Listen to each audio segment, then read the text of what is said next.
Hello again, and welcome to another episode of Evening Crypto with your boy, the Real Shaw 256. Tonight, I want to thank you for your time and thank you for joining. Thanks for watching the video.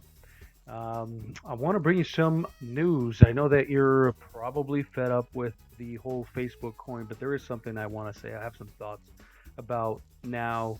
Regulators step in and telling Facebook you need to halt your project and because we haven't had a time to look at it and decide for you if we want you, Facebook, to launch this new cryptocurrency.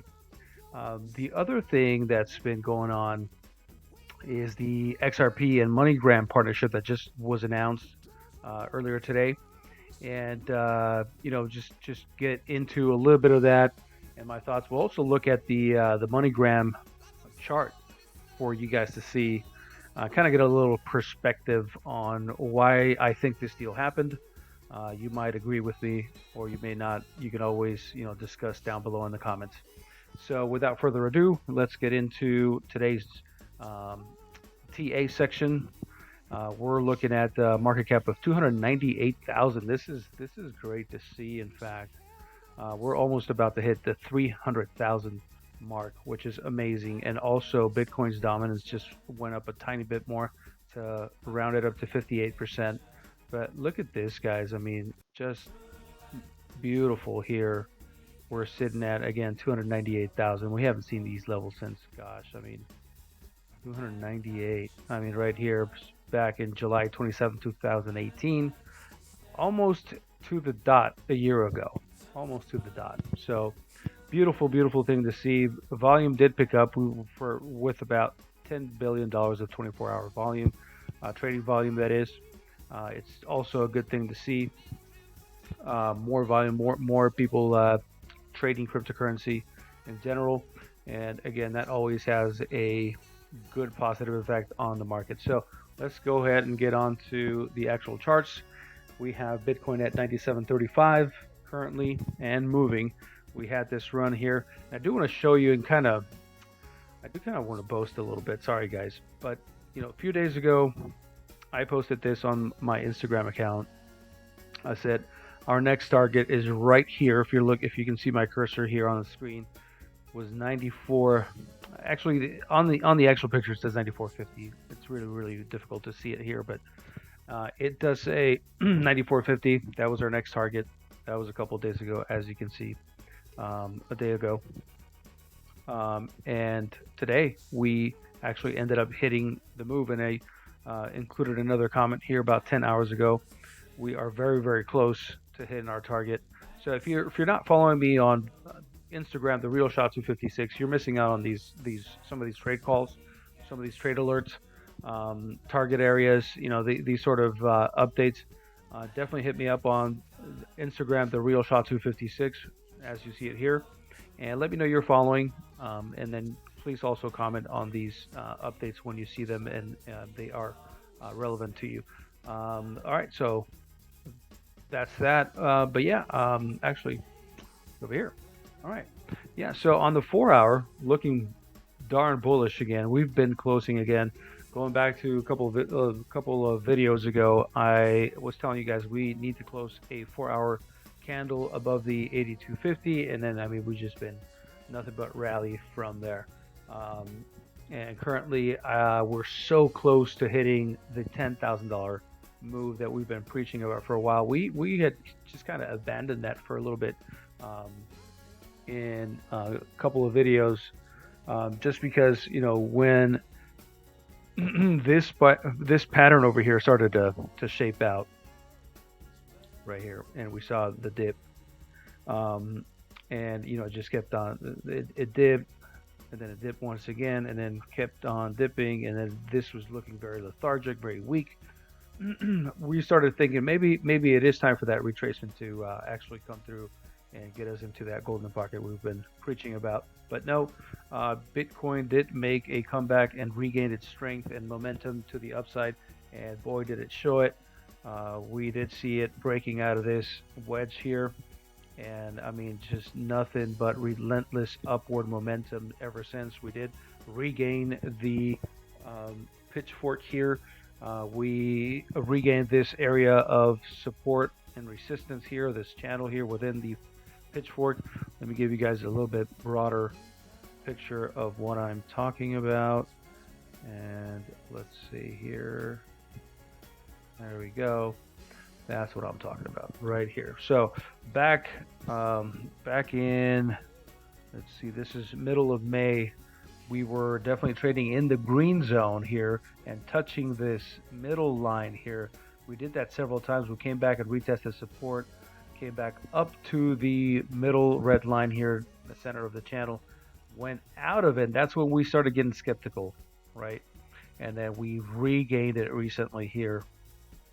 And so, going back to that, we are definitely convinced that we are going to hit this $10,000 target. I think within the next week or two, we should see again $10,000 Bitcoin. Which, if we go back, let's see here, when was the last time we saw that?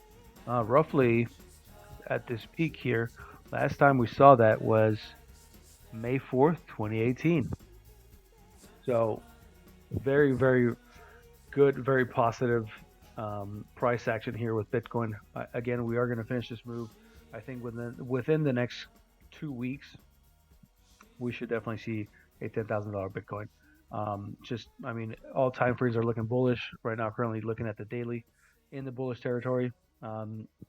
It just ticked again up. This blue line ticked over the red line, which again gives us more reasons to be bullish on the RSI. One indicator to pay attention. It's not the end all be all, but it definitely tells you it is sort of a momentum indicator and telling you where price is likely to keep on moving. But again, that's not the only thing you should be looking at. Over here on my other chart where I trace out all my moving averages. I'm currently trading that we use a 4 or the 2. What were you doing here? We're doing the daily actually. So let's compare apples to apples. Go on a daily. Looking very, very, very bullish. Way above any moving average. Here we see the 30 simple coming in, the 21 and the 100 simple. All areas of support, and look at that technical analysis. It does work sometimes. Everything lines up. The our 30 simple lining up with our 382, our 21 EMA lining up with the 0.5, and our simple 100 lining up with the 618. So these are some possible areas for support. I do think we're going to see a $200 to $300 retracement. So if we do that from 9,700, that'll put us to maximum of about right here. So we'll set some support here. This will be our initial support before we head on anywhere else. I do think Bitcoin does come back and retest this area, and again possibly into these Fibonacci retracement areas, the 236 mainly here. That'll be one of the ones that I do think will hit right in here. And then from there, again, just kind of what we're seeing, touch and go, touch and go, touch and go. I do think, again, we're going to see Bitcoin touch this area in here and then upside. I mean, it doesn't mean that it can't come back and retest the 30 simple or the 21 EMA. In fact, it has done it plenty of times. We see Bitcoin doing that here. And back here, kind of living above the 30 simple here. But it has even come down to test the 100 simple, not as far as to test the 55 in a while. So, I mean, that just tells you how much bullish momentum there is currently in the market. So, if we do see a tick down to this area, I mean, it'll be a massive drop. I mean, we're talking over $2,000 move right now currently. I don't think we'll see that sort of retracement. That's a bit too drastic in my opinion. But hey, this is crypto. Anything could happen. Just stay alert. Yeah, if you decide to trade, this is what I do. Not financial advice, but if I enter a trade, I'm always doing it when I know that I'll be able to keep an eye on it. Because again, these wild swings can really get you and wreck you. So be careful out there with that. All right, so that's what we have for Bitcoin. Look out for the next couple of weeks. We should be hitting that $10,000 Bitcoin here pretty soon, which we haven't seen since a little bit over a year ago. Let's look at Litecoin. Okay, there we go. Litecoin also looking pretty good, pretty strong. Again, it's looking like it wants to flag out here. Let's draw a couple of lines here. Looking like definitely wants to flag out and maybe a break to the upside. Let's put a measurement move on this. Let's see here. Yeah, I mean, look at that.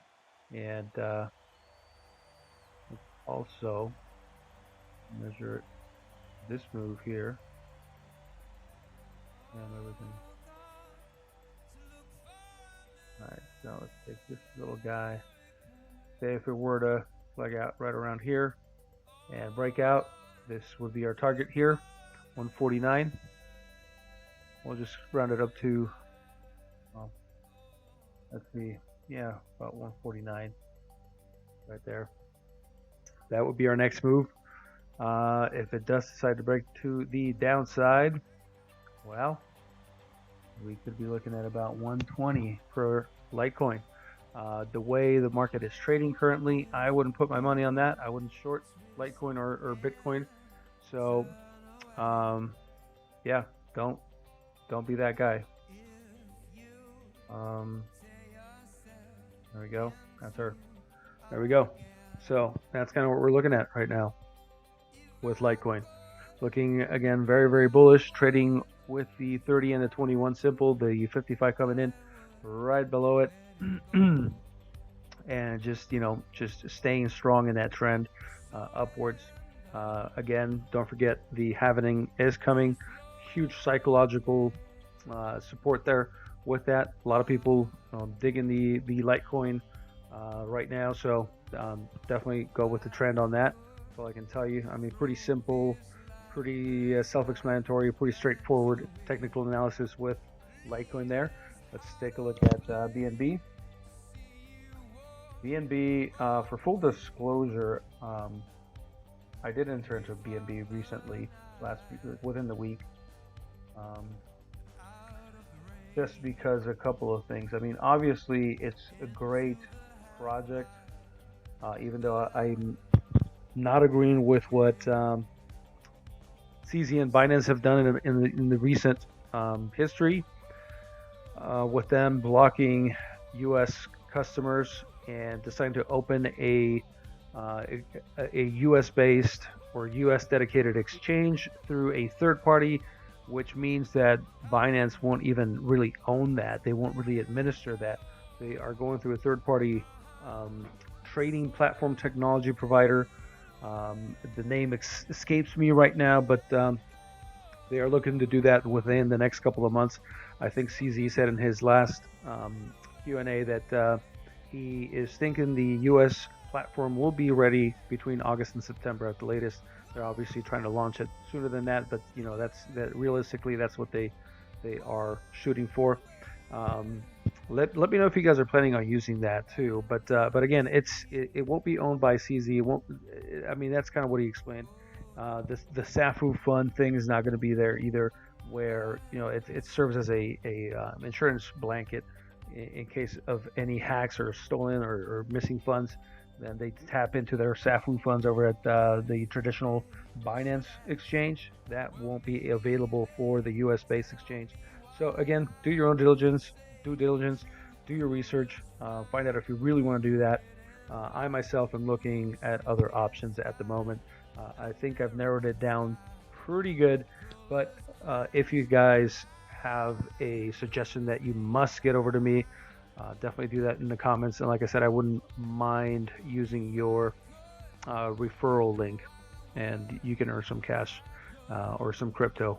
And I think usually it works both ways, right? So BNB, BNB, CZ also announced that there is a burn coming up July 15th, and also their next IEO is coming up either this month or next month, but you must hold the BNB token. So, again, I don't want anybody to FOMO off of what I'm saying or to take this as financial advice, because it is not. Let me be clear with that. I am doing this because, I like the fun of it. I think that it makes sense that the price would go up. You've got psychological factors there. You've got some TA factors here. Obviously, with the looking at the chart, it looks pretty bullish, and it looks like we are just having continuation. And just BNB has been on a massive rip for, gosh, I mean, since the beginning of the year. It's definitely been one of the top players since the beginning of 2019. Zoom out a little bit here, and we can see this. I mean, it just blasted through the previous all-time highs at $25 per coin. Now we're trading currently at 36. I mean, just completely obliterating past history price action, and I mean, just a solid, proven coin. I think, in my opinion, CZ is running definitely a great project. It's too bad the United States regulators are putting a lot of pressure on CZ to stop servicing U.S.-based customers. I mean, just a darn shame. But overall, I mean, the BNB coin has just proven itself in the market and proven to be a great player, something that not only is reliable but also provides liquidity to the market. And remember, Binance is one of the largest exchanges worldwide by volume. So um, again, that's why I decided to get into it. Not only the psychological, but also the technological and the fundamentals too come into play there with BNB. Not recommending it, just giving you my honest opinion on what I think and why I entered into BNB. Currently, again, looking very bullish, running with the trend. Bitcoin did run, according to CoinMarketCap. In the last 24 hours, we're up about 454. This number was higher earlier today, but again, it's a sort of a moving target with the 24-hour ticker there. Excuse me. So again, joining in on every run with Bitcoin, having some volume of its own, having sometimes when Bitcoin dips, BNB coin just stays pretty resilient and has posted some runs of its own without needing the help of Bitcoin. So definitely a fan. Looking again pretty bullish. We just gained or regained the bullish bullish zone here on the RSI stochastic. I do think it has so more room to the upside. Not showing it. Just telling you my honest opinion. Want to be real careful when I talk about something that I am trading in.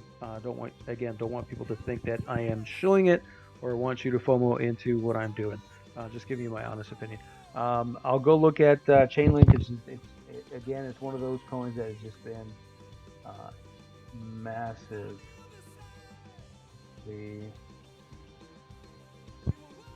It's just been going on look at that massive run. It does look like it wants to maybe flag out here. We can actually do a little drawing here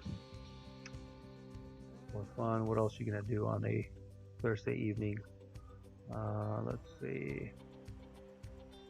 Yeah, it looks like it wants to flag out here, and already looking sort of like a bullish flag. Not a huge pattern guy, but I mean, sometimes they're obvious. And sometimes they do work out to as patterns typically tell you they're gonna work out. So we can do measured move here as well on this move here. Once it does decide to flag out, say it does it right around there, our next target would be 2.34. So there you go. That's Chainlink on Binance. Let's see. That's going to be our target here. Once we do break out into that area. And if we do decide to retrace, which again, Um, what Chainlink has been doing and what the market has been doing is just pretty much indicative that Chainlink is going to keep on going with the trend. It has been doing that for quite a while. Just had an outs just is having an outstanding year. Whoa, did not do that. Just having an outstanding year since the beginning, or since it started trading on Binance here back in. Here we go, back in January of this year, and I mean, just been on up and up ever since the bull run started, and just has not looked back at all since the start of this current bull run. So there it is. If you're in Chainlink, congratulations, great call. I am not, full disclosure, I am not in um, Chainlink at all. USDC for XRP. I know you guys want to look at this one, especially since they just announced a partnership with MoneyGram, $50 million partnership. This does look like it wants to flag out on the daily chart. Here we can definitely see this. Let's see here. It's going to take a lot, though. I do think it's going to take a lot to accomplish that. But there we go. That's the daily. All right, so kind of sort of what's going on here. Definitely looking very bullish on the daily chart here, above the 30 simple and the 21, way above it right now, trading at 43 cents. Again, that's on the daily. Bullish momentum, looking like it wants to cross here to the upside and back into the bullish territory, where it's going to need to do that sort of move in order for us to be able to see get previous high levels here at like 45 cents, 45.7 cents. And if we want to see some really, I mean, if we look at wicks here, we'll have to go into the lower time frames to look at exact prices, but 47.9, let's call it 48 cents. If we want to get to 48 cents, we're going to have to see some conviction and some volume, and some better. I mean, what better type of news than this partnership with XRP, but still, not really responding like most people thought that XRP would, based on the type of news. And I'll give you my opinion here a little bit. Also, so for the first time, I haven't done this in a very, very long time, but for the first time, I actually want to take a look at gold and the SPY. I mean, look at gold. And the reason I want to do this today is because here's my take on this. Let's look at the SPY here, S&P. I mean, it broke through this prior high here, broke above it, touched it, came back down. It closed at 295.86. Very bullish, very, very bullish. However, look at what gold is doing. See that? See that huge gap? I mean, I do think it's going to fill the gap here at some point. However, this is, if we continue on this path, then I think we're going to see confirmation of something really interesting happening here. Usually, as history serves, usually gold is a hedge, right? That's where people run to for sort of a safe haven, although we saw that back in 2008, gold did crash about 30 to 35%, maybe slightly higher. But, also Peter Schiff's been talking a lot of crap on crypto Twitter about how gold beats crypto and Bitcoin. And, now you see why he's been talking a lot of crap. We do see here that gold is breaking out past these prior highs here, going back quite a while, actually. I mean, even this high, actually just meeting this previous high from 3 years ago, almost to the dot. 3 years ago. We haven't seen these levels, these price levels in gold in a very, very long time, at least 3 years. If we want to go past that point, I mean, the last time we saw higher prices was back in 2014. So hopefully you're starting to see the message here.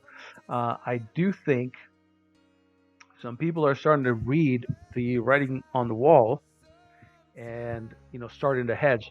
And I'm talking about the real savvy, real those people that can almost predict the future. I think, in my opinion, I think they're starting to see the writing on the wall, and um, they're probably speculating or expecting a move in the S&P and the traditional market, not just the S&P, but the Nasdaq. I mean, pretty much across traditional markets. I think they're my inclination is that they're looking at possibly a dip in traditional markets. Again, the S&P is one of them. Nasdaq. I mean, you name them. I do think they're expecting a move to the downside with all, including trade wars, including the whole Iran war now talk. I mean, just so much turmoil in politics right now, and there's a lot of people are saying how the traditional markets, equity markets, are hyperinflated actually, and just there's a lot of hype, and there's a lot of fake fake what do you call it? Basically, these prices are fake. They're being artificially pushed into these current prices, and that something's about to happen, and we're probably going to see a likely big retracement of traditional markets, equity markets. So watch out for that. That again, I don't take this too lightly. I do want to hang on and see and confirm with traditional markets and see what they do. I am keeping my eye really close to the S&P, the SPY, to see what it does in the next couple of weeks or a couple of months actually. Because again, this just it's very rare to see gold spike up like that for no apparent reason, right? We haven't seen, or at least if I'm missing something on that end, definitely let me know in the comments. But I haven't seen anything really big within the gold industry happening. And again, this is usually people hedging into gold for some reason. Again, the real savvy investor knows what to do in these sort of situations. If they foresee something coming that's pretty big, excuse me, and they need to again safeguard their investments. So keep an eye on that. Look at XRP real quick again, because this ties in to the news we were saying with Money Gram. So here's basically the story on that. You see MoneyGram with this deal benefiting up to 168% is the highest number that I saw. 168% hike on MoneyGram's stock, right? And in fact, let's bring out their chart, because you'll start to see the picture that I'm seeing here. So MoneyGram trades on the Nasdaq. So we see again how the news broke out and how MoneyGram just benefited from this. But let's look at the weekly chart here. I mean, shit show. Just complete shit show.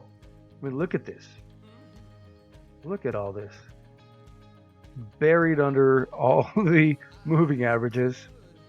I mean, just hitting bottom and just not wanting to leave the bottom for the longest time. I mean, at one point, this chart, MoneyGram, used to be worth, let's not use the wick here, used to be worth about $290. If we use the wick here, then you can say it was worth $300 per share. That was back in 06, May of 06. and ever since the the big market crash in 2008, I mean, it just massively just got killed and never recovered from it. Just never recovered from it. Never made a comeback, and that we're currently seeing um, the death of a chart here um, with MoneyGram. So, I mean, who benefited on this deal? I think MoneyGram was the biggest benefactor here by far, with their them going up 168% of total, or at the high peak, and then XRP again not really having the response that people thought it was going to have. Now, maybe, just maybe, um, XRP had entered into a 2 year or 3 year contract, and they were running a beta test with Western Union. And they did that for a few years, and XRP got all bullish on it, and the XRP army, thought that we were going to $589 per XRP, and that didn't happen. And in fact, Western Union ended up dropping XRP after the beta test because they felt that XRP was not contributing that much into their existing platform, if you will. The improvement just wasn't there. Remittances were faster, quicker, but overall, that was the one thing where XRP, I mean, shined, but didn't bring anything else extra with it. So they decided to break that partnership, and so MoneyGram is doing a 2 year contract with XRP. XRP had just inflated, or just put a bunch of money into MoneyGram, $50 million to be exact, for the next 2 years, and providing some liquidity for MoneyGram customers. But really, the only benefactors here, the real beneficiaries of this move, is stockholders, which, I mean, you can already tell they started dumping on whoever FOMO'd into MoneyGram stock here. So careful, guys. That's all I can say. Just be real careful if you're trading this sort of thing on traditional markets. Um, yeah. So next, in the news, I did also want to talk about the prompt response from regulators. We see here Democratic Representative Maxine Waters, chair of the House Financial Services Committee, on Tuesday requested that Facebook pause its development of the Libra, and an upcoming cryptocurrency that the company plans to release in 2020. Given the company's troubled past, I am requesting that Facebook agree to a moratorium on any movement forward on developing a cryptocurrency until Congress and regulators have the opportunity to examine these issues and take action, Waters said in a statement on Tuesday. Representative Patrick McHenry, the ranking Republican on the committee, had requested Waters to call the hearing earlier in the day. While there is great promise for this new technology in fostering financial inclusion and faster payments, particularly in the developing world, we know there are many open questions as to the scope and scale of the project and how it will conform to our global financial regulatory frameworks. He wrote, we need to go beyond the rumors and speculations and provide a forum to assess this project and its potential unprecedented impact on the financial systems. You damn right. Damn right, it's going to have an unprecedented impact on traditional financial systems. That is the point. What I don't like here is, and I told you guys about it on one of my last videos. These guys are getting paid six-digit salaries per year on taxpayer money, and they can't even figure out to read a darn white paper. It's out there, guys. I mean, just I mean, let me show you how. I didn't want to waste time, but I mean, ah, Libra, Facebook, white paper. I mean, it's so easy to find it. So easy. White paper. Boom. I mean, it took me what, 15 seconds? And that's the thing that really gets to me, guys. It's they can't seem to even do that. What happened here? So it really ticks me off that these highly paid um, regulators can't even do that, right? And then the second thing is, you know, they want to overregulate everything. They want to stifle innovation at any cost, just because it says cryptocurrency. And in this case, there is a central authority. There is a central point of failure, if you will, with the Libra Foundation, the conglomerate of big companies such as PayPal, Uber, Lyft, Mr. Horowitz himself. I mean, just a bunch of big pockets, uh, traditional business companies, forming this consortium. There is a place where you can go and kind of knock on the door and say, "Hey, what are you guys doing in there? Let us have a look here and see if we agree with what you're doing." Yeah, so a lot of overregulation, a lot of overkill, especially in the cryptocurrency space. But again, not a lot of clarity from them. So what are they really gonna do?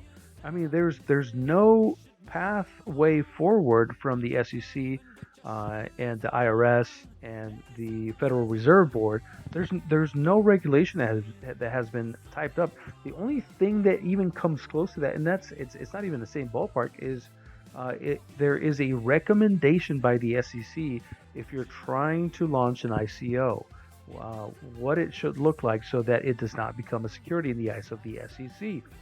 Well, it doesn't play into what's going on here. It doesn't play into the Libra stablecoin by Facebook.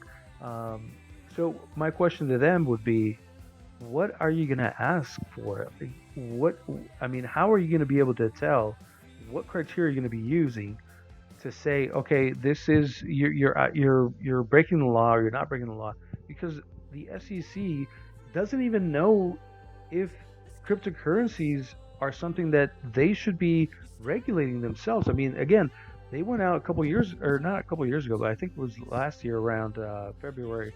They said that okay, both Bitcoin and Ethereum are not securities, but they haven't said what is a security in the cryptocurrency space.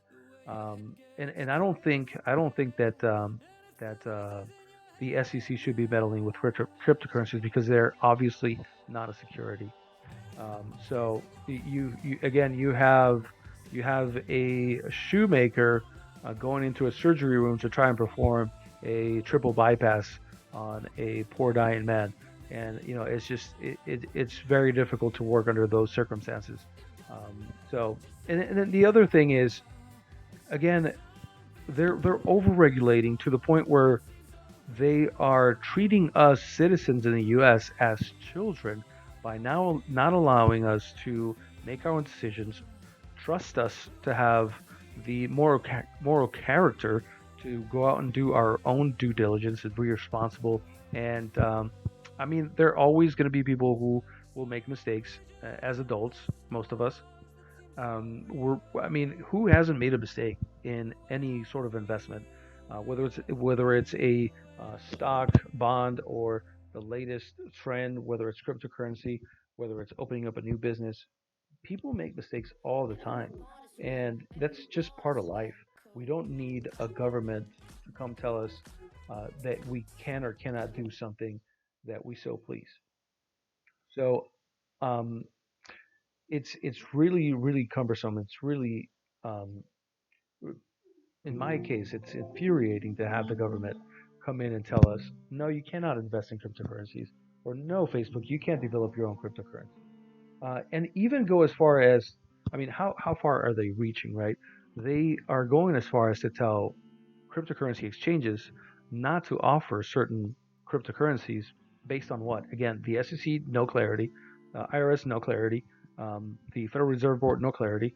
So based on what? I mean, now we see the splitting off of Binance.